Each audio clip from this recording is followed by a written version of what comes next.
je vous entendais dans votre mémoire, tantôt vous disiez nous échouons. Hein?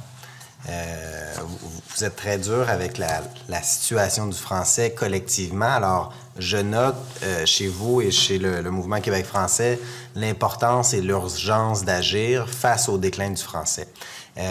Pour vous, ce déclin du français-là, il est avéré. Pour moi aussi.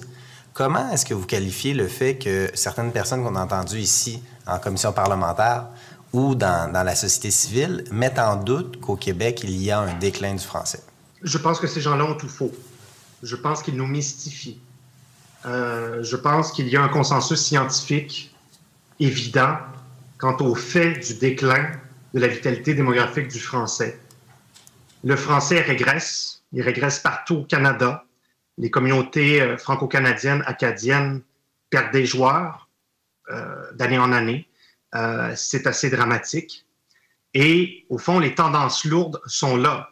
Le poids du français au Canada en général, le poids du Québec au Canada, son poids politique, enfin, tous les indicateurs en général indiquent une telle régression. Et d'ailleurs, j'oserais même dire qu'à peu près, peu importe l'indicateur qu'on choisit, il y aura une régression. Si on choisit la PLOP en la comparant à il y a 20 ans, il y aura une régression. Peut-être que pour l'indicateur de la connaissance du français, il n'y en a pas. Il y a à peu près 94,5 % des gens au Québec qui disent de manière autodéclaratoire connaître le français.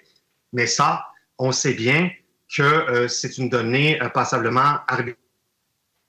La connaissance d'une langue ne détermine en rien sa vitalité.